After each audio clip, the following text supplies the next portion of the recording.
በስመ አብ ወወልድ ወመንፈስ ቅዱስ አሃዱ አምላክ አሜን። አንድ አምላክ በሚሆን በአብ በወልድ በመንፈስ ቅዱስ ስም ኅዳር 13 በዚህች ቀን የአእላፍ መላእክትን የበዓላቸውን መታሰቢያ እናደርግ ዘንድ የቤተ ክርስቲያን መምህራን አዘዙን።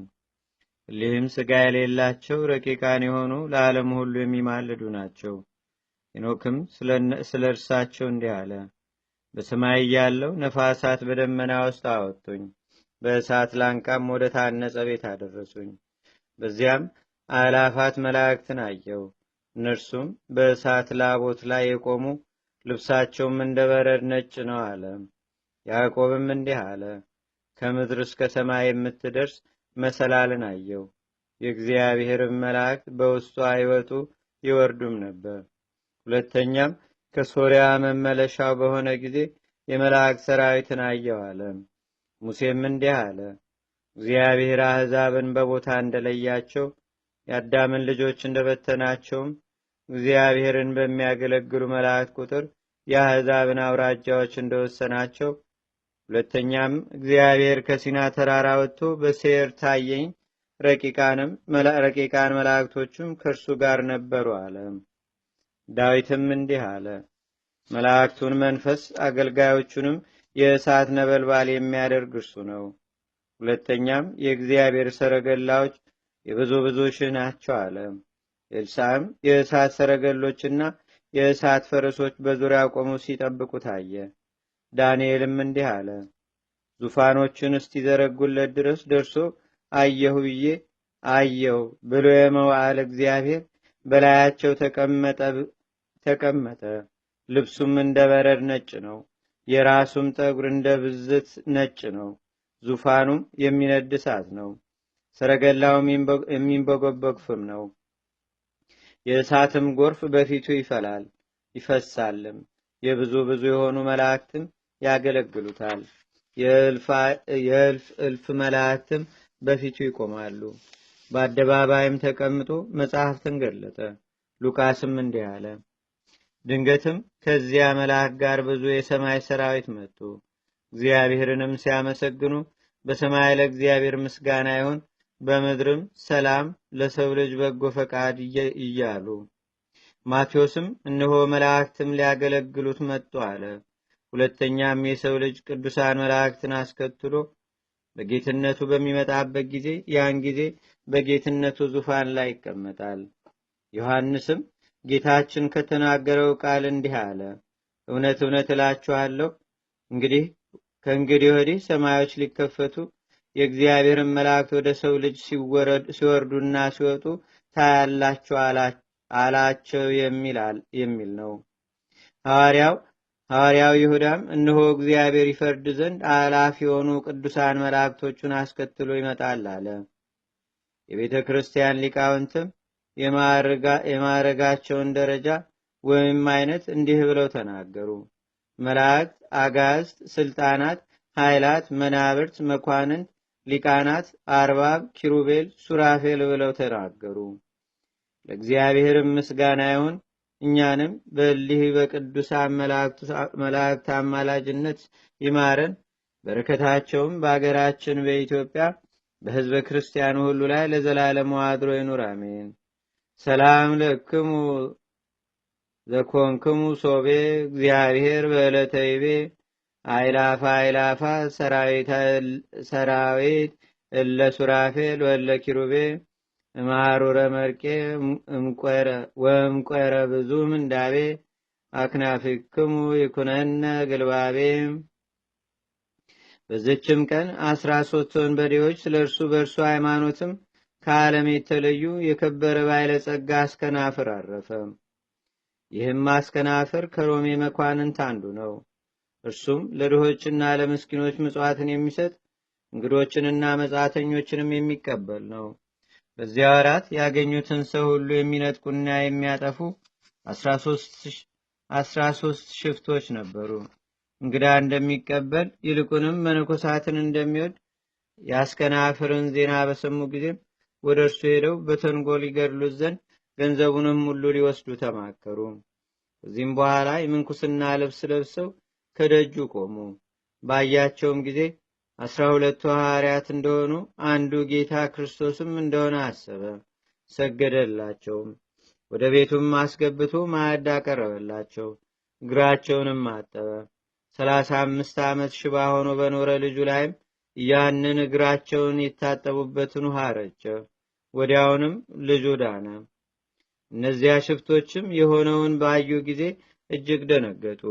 እርሱ አስከናፍር ግን አባቶቼ ሆይ ጌታ ክርስቶስ ከእናንተ መካከል የቱ እንደሆነ ንገሩኝ፣ እሰግድለትም ዘንድ አላቸው።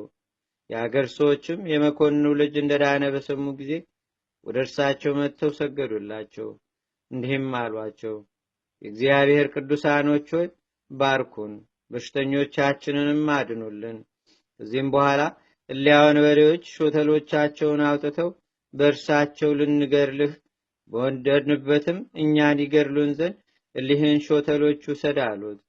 እግዚአብሔር በአንተ ጽድቅ የራራልን ባይሆን ባጠፋን ነበር። ይህንንም ካሉት በኋላ ተሰናበቱት። ከእርሱም አንዳንድ መስፈሪያ ምስር ለእያንዳንዳቸው ተቀብለው 25 ቀን ያህል የሚያስጉዝ ጎዳናን ወደ ምድረ በዳ ተጓዙ። ያንንም ምስር ከአሸዋ ውስጥ በተኑት። ፀሐይ በሚገባም ጊዜ ከአሸዋ ውስጥ ሶስት ምስር ፈልገው ይቀምሳሉ። እንደዚህም 30 ዓመት ኖሩ። ከዚህም በኋላ ከሃዲ መኮንን በመጣ ጊዜ እርሱ ወዳለበት ሂደው በጌታችንና በአምላካችን በመድኃኒታችን በኢየሱስ ክርስቶስ ታመኑ። እርሱም ገደላቸውና የሰማዕትነት አክሊልን ተቀበሉ። እግዚአብሔርም ምስጋና ይሁን። እኛንም በአስከናፍርና በእሊህ ቅዱሳን ጸሎት ይማረን። በረከታቸውም በአገራችን በኢትዮጵያ በሕዝበ ክርስቲያኑ ሁሉ ላይ ለዘላለሙ አድሮ ይኑር፣ አሜን። ሰላም ለአስከናፍር መንሴ መጻጉ ማራት ጸበለ ፈያት ነዚሆሙ በሃይማኖት ወሰላም ካይበ ለሉ ፈያት እለተጋደሉ መጠነ 30 ዓመት ሶበነጸርዋ ለዛቲ ትምህርት። በዝችም ቀን የሀገረ ንጽና ኤጲስቆጶስ የከበረ አባት ጢሞቴዎስ አረፈ። ይህም ቅዱስ ከታናሽነቱ ጀምሮ ልቡ ንጹሕ የሆነ ጻድቅ ሰው ነው። ታላቅ ተጋድሎንም የተጋደለ ነው። የንጽና አገር መኮንንም ለሰዎች የቀናች ሃይማኖትን በማስተማሩና በክብር ባለቤት በጌታችንና በአምላካችን በመድኃኒታችን በኢየሱስ ክርስቶስ ስላመነ ይዞ ጽኑ ስቃይን ብዙ ዘመናትም አሰቃየው። ከእስር ቤትም አውጥቶ ጽኑ ስቃይን አሰቃይቶ ወደ እስር ቤት ይመልሰው ነበር። ከእርሱም ጋር ስለ ሃይማኖት የታሰሩ ብዙዎች ቅዱሳን ሰማዕታት ነበሩ። ከእሳቸውም በወህኒ ቤት ጥቂቶች እስከቀሩም ድረስ የአካሪ መኮንን ብዙዎችን አውጥቶ አሰቃይቶ ንጹሕ ደማቸውን በማፍሰስ ፈጃቸው። ከዚህም በኋላ ከሃዲውን ንጉሥ ዲዮቅልጥያኖስን እግዚአብሔር ባጠፋው ጊዜ እግዚአብሔርን የሚወድ ጻድቅ ሰው ቆስጠንጢኖን ነገሰ። በዚያንም ጊዜ ክርስቶስን በመታመን የታሰሩትን ሁሉ ይፈቷቸው ዘንድ መልእክቱ በሀገሮች ሁሉ ደረሰች።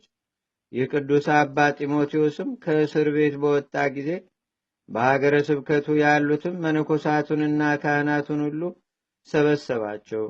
ስለዚያ ስላሰቃየው መኮንን ነፍስ ድህነትም እግዚአብሔርን እየለመነ ከማታ እስከ ጠዋት ድረስ ፍጹም የሆነ ጸሎትን በማድረግ አደረ። እንዲህም ብሎ ጸለየለት።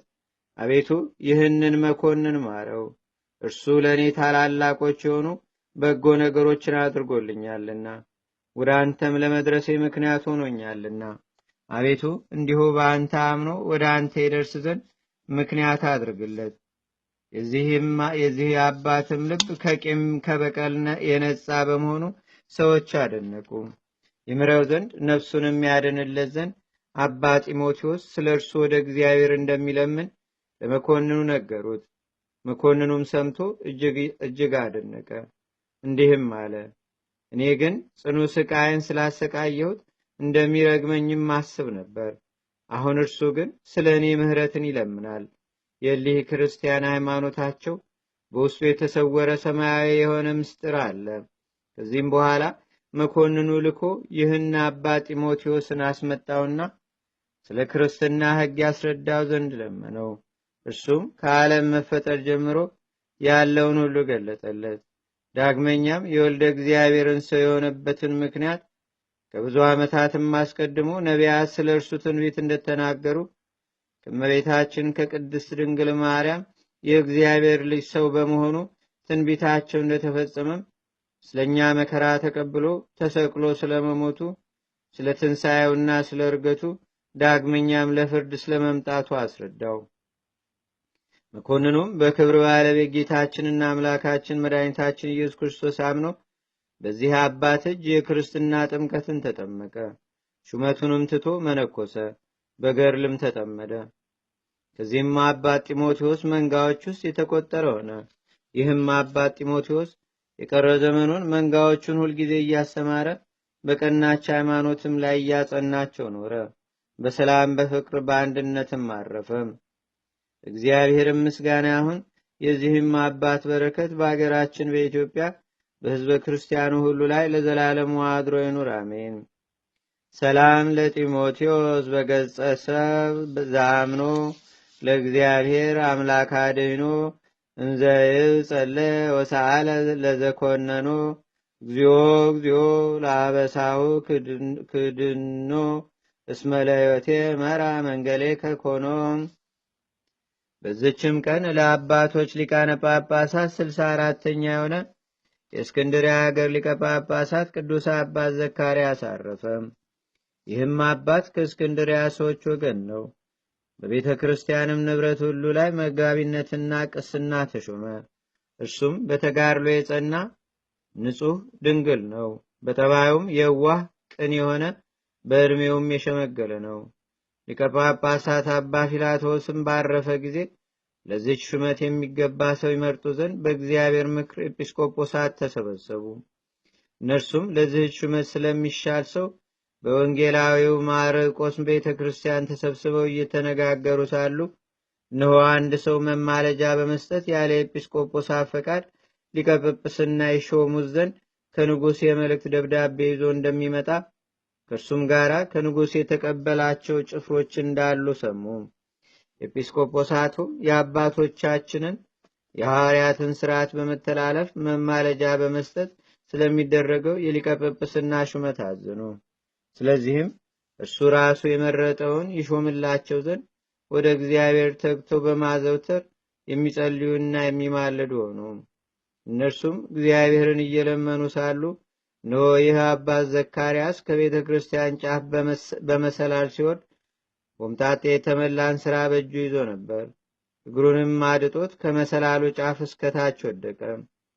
እንስራውንም እንደያዘ ፈጥኖ ተነሳ። እንስራውም አልተሰበረም፣ ሆምጣጤውም አልፈሰሰም። ኤጲስቆጶሳቱም ይህን ምልክት ባዩ ጊዜ እጅግ አደነቁ። የአገሩንም ሰዎች ትንሹንም ትልቁንም ስለ እርሱ ጠየቋቸው። እነርሱም ጽድቁንና ትሩፋቱን ተናገሩ። ስለ እርሱም መሾም ሁሉም ተስማምተው ይህን አባ ዘካርያስን በእስክንድርያ አገር ላይ ሊቀ ጵጵስና ሾሙት። ከዚህ በኋላ ብዙ መከራና ሐዘን በላዩ ከግብፅ ንጉሥ እልሃክም ዘንድ ደረሰበት። ይህም ገዢ ማለት ነው። በዚያም ወራት ከአባ መቃርስ ገዳም አንድ መነኩሴ ወደ እርሱ መጥቶ ኤጲስቆጶስነት ሹመኝ አለው።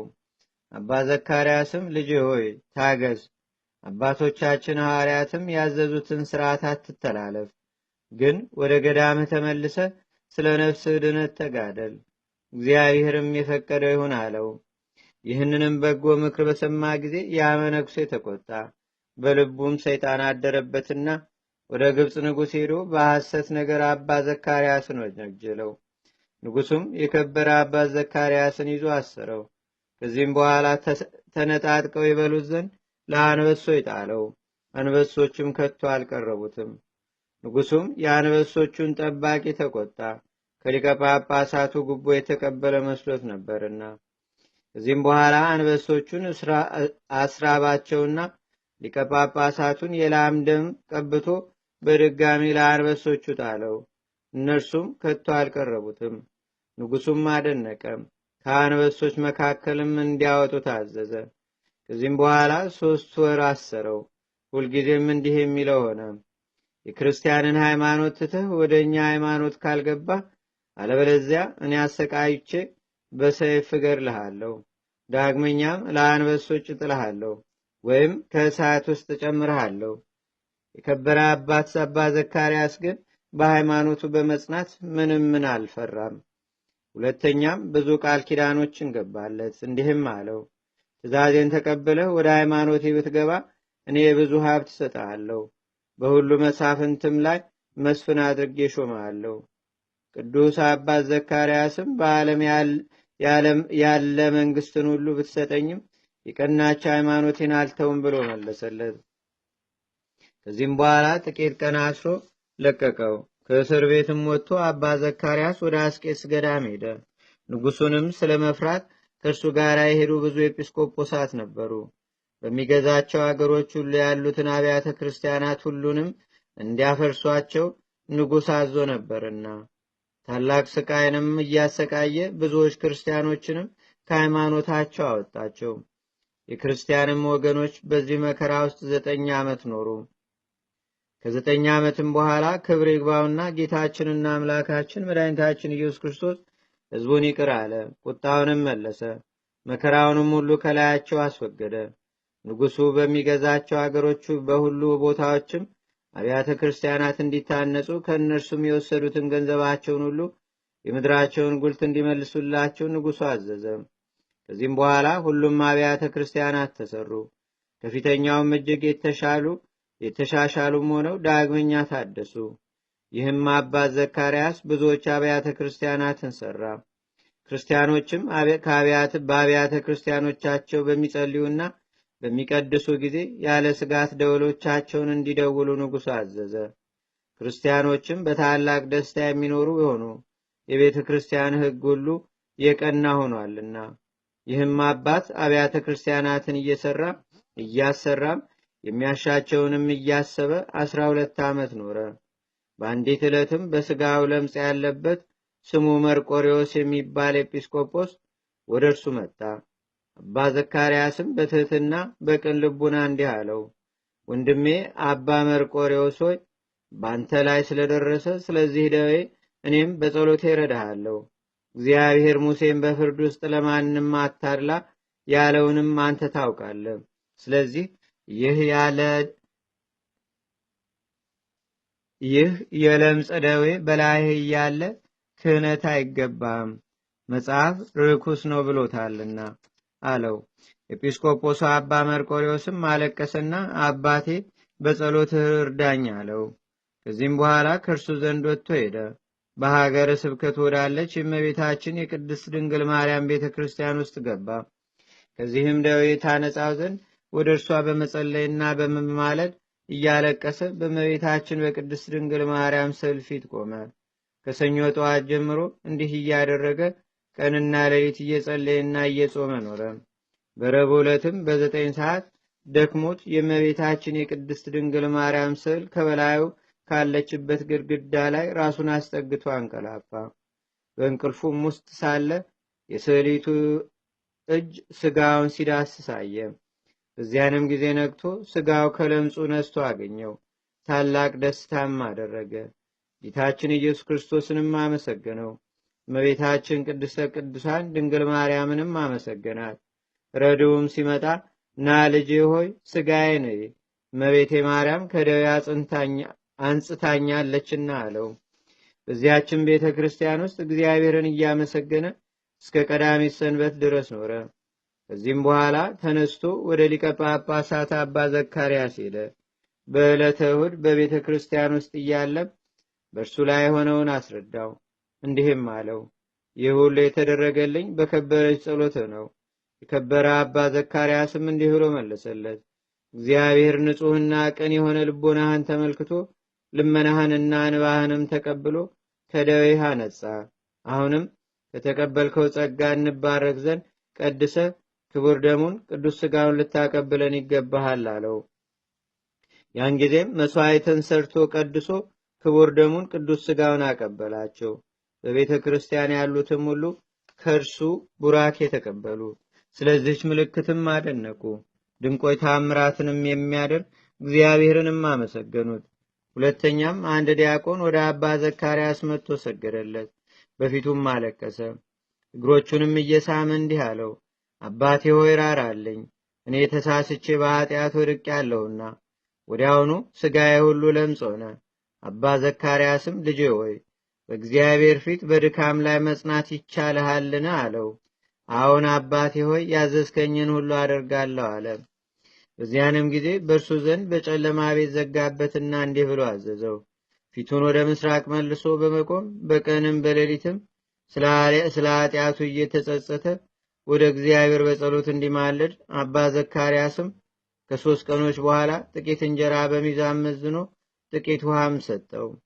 3 ሱባኤዎችም እንዲህ አድርጎ ሥጋውን ጎበኘ፣ ለምጹንም አገኘው። በወር መጨረሻም ጎበኘው፣ ለምጹን በሥጋው ላይ አገኘ። ልጅ ሆይ በርታ፣ አትፍራ አለው። 40 ቀኖችም ከተፈጸሙ በኋላ ጎበኘው፣ ሥጋው ከለምጹ ነስቶ አገኘው። ዘይትንም ቀባው።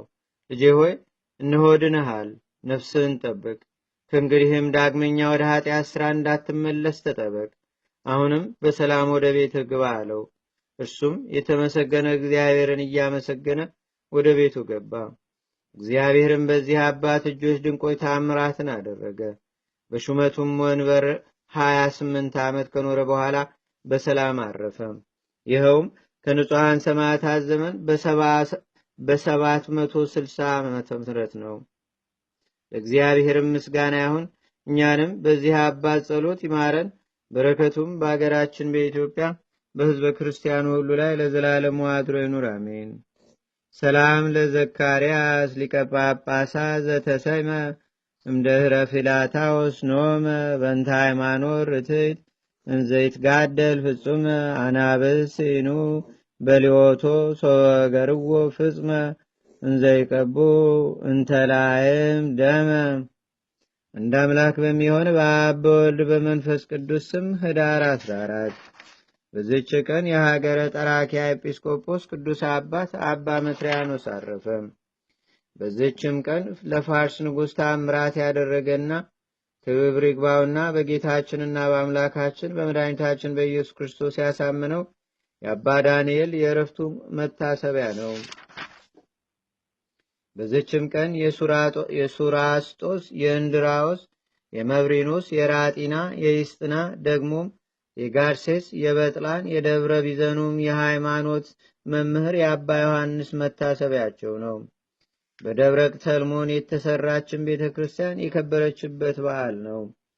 ለእግዚአብሔር ምስጋና ይሁን። እኛንም በቅዱሳን መላእክት፣ ጻድቃን፣ ሰማዕታት፣ ደናግል፣ መነኮሳት፣ አበው ቀደም ይልቁንም በሁለት ወገን ድንግል በምትሆን በእመቤታችን በቅድስተ ቅዱሳን በድንግል ማርያም ጸሎት ረድኤትና በረከቷም አማላጅነቷም በአገራችን በኢትዮጵያ በሕዝበ ክርስቲያኑ ሁሉ ላይ ለዘላለሙ አድሮ ይኑር፣ አሜን። ዛቅረብኩ ማሌታ ዘኪራ ይላፈ ምለተጸምዱከ ዘልፈ ለላነብር ተወከብ ዘንዴቴ መጽሐፈ እንተረሰይከ እግዚኦ ጠሪቀ መለት ውጉበ ምላቡ ብላን ዘተርፈ ነቢያት፣ ቅዱሳን፣ ሐዋርያት፣ ሰባኪያን፣ ሰማዕታት፣ ጻድቃን፣ ደናግል፣ አዲ ወመነኮሳት ኤራን ባርኩ ባርኮ ጉባኤ ዛቲ መካስ ካረጋይ ሊቆኖስ ሕፃን ለዘጻፎ በክርታስ ወለዛ ጻፎን ዘይደርስ ለዛ አርመቦ ወለዘተርጎሞ በልሳን አዲስ ወለዘሰማ ቃሎ በዝነ መንፈስ በጸሎተሙ ማርያም አራቂተ ኩሉም ባስ እውረ ማረነ ኢየሱስ ክርስቶስ አቡነ ዘበሰማያት